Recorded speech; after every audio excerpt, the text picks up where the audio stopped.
Olá! No último episódio da série de vídeos sobre o câncer bucal, iremos dar enfoque no papel do sistema imune no contexto dessa patologia. Antes de tudo, é importante entender o que é o câncer e como ele se forma. O câncer de boca é uma das formas mais prevalentes de câncer na cavidade oral, representando um grave problema de saúde pública global. O que é o câncer?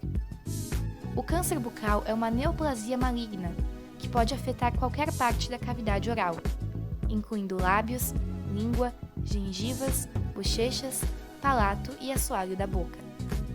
A neoplasia refere-se à proliferação celular anormal e descontrolada, ocasionada por defeitos genéticos na maquinaria celular e influências ambientais. Esse crescimento desordenado rompe o equilíbrio do organismo, conhecido como homeostase, e dá origem a tumores malignos.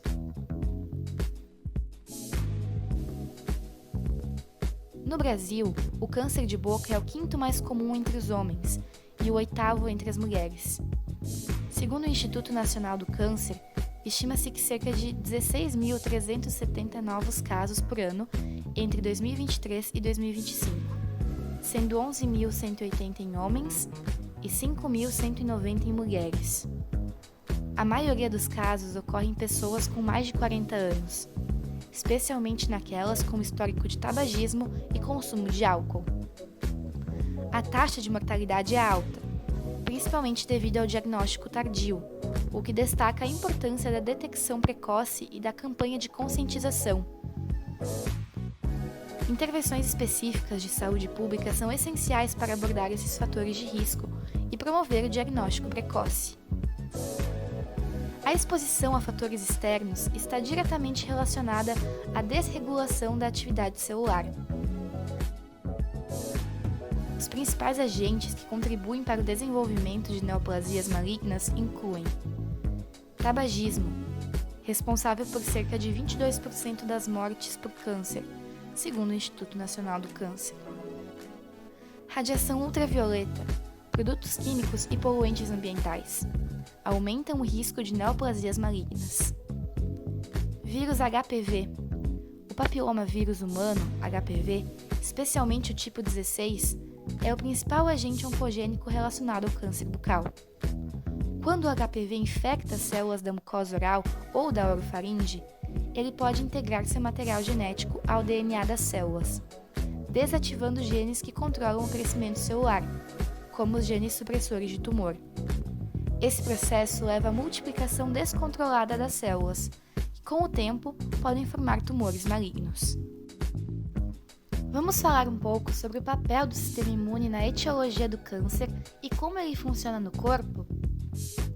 O sistema imunológico é uma complexa rede de células e moléculas especializadas em reconhecer, inativar ou destruir corpos estranhos que entram no nosso organismo. Essas substâncias estranhas são chamadas de antígenos. Estes são reconhecidos pelas células de defesa. Isso se chama antigenicidade. E podem ser capazes de gerar uma resposta imunológica. Isso se chama imunogenicidade. Mas afinal, quais são essas células de defesa?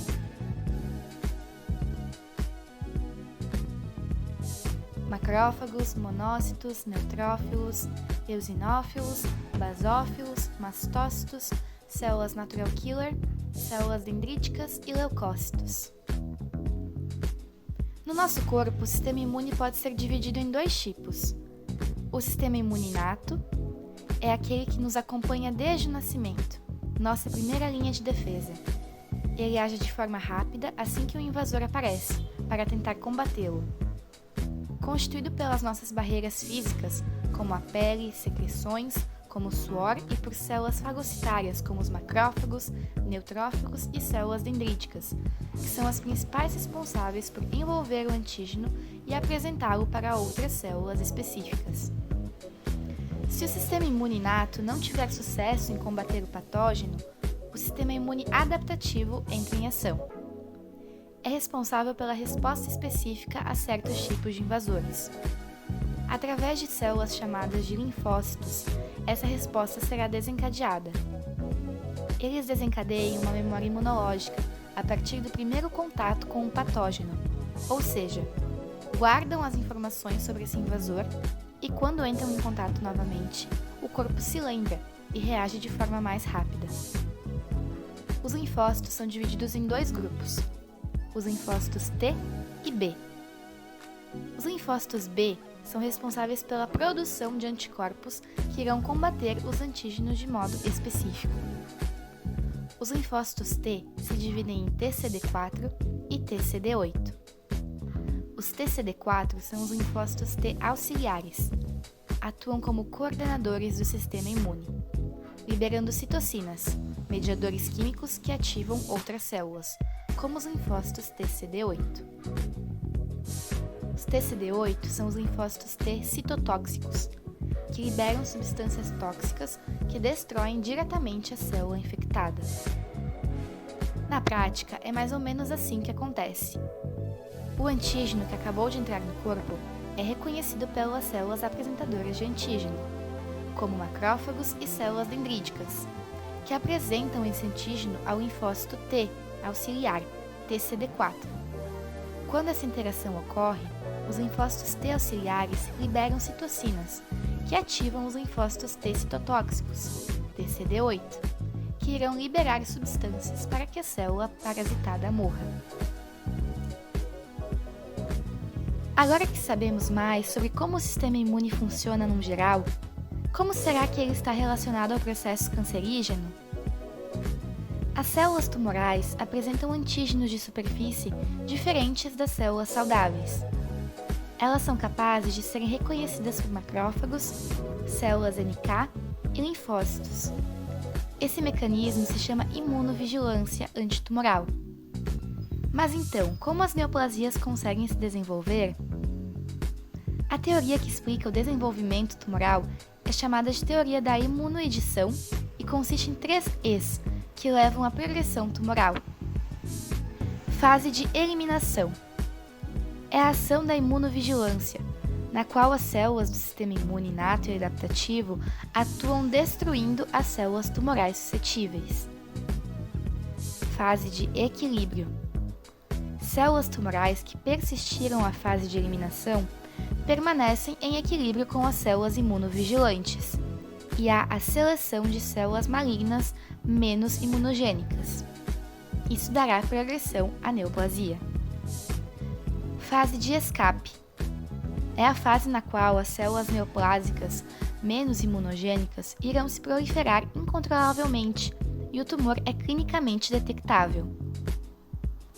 Assim, concluímos que não só indivíduos imunossuprimidos possuem uma maior suscetibilidade de desenvolver neoplasias malignas, mas compreende-se que o câncer está diretamente relacionado com uma mediação imunológica, em adição com as alterações genéticas e fatores ambientais. Agora que está claro o funcionamento do sistema imunológico e a importância de sua interação com as células tumorais, destaca-se o papel fundamental que ele desempenha na nossa saúde. Diante disso, vale ressaltar a existência de fatores deletérios, que podem comprometer um bom funcionamento do sistema imunológico, como o tabagismo, o alcoolismo, a exposição à radiação ultravioleta e o vírus HPV.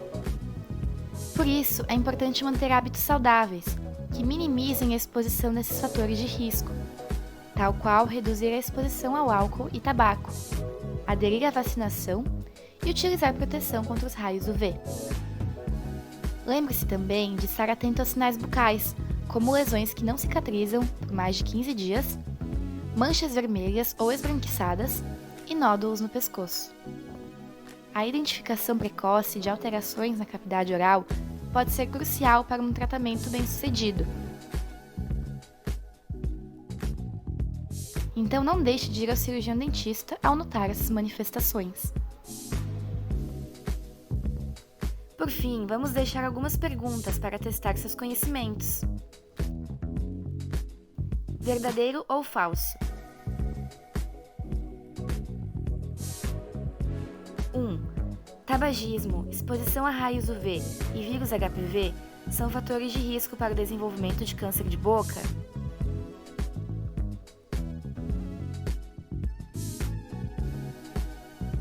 Verdadeiro.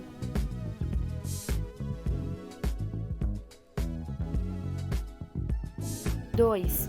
O sistema imune não desempenha um papel importante no combate ao desenvolvimento de neoplasias malignas.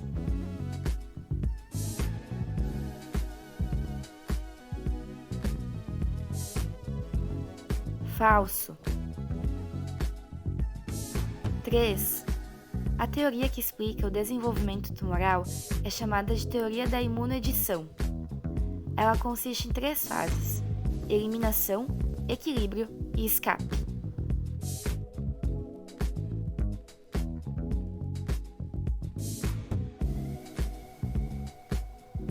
Verdadeiro.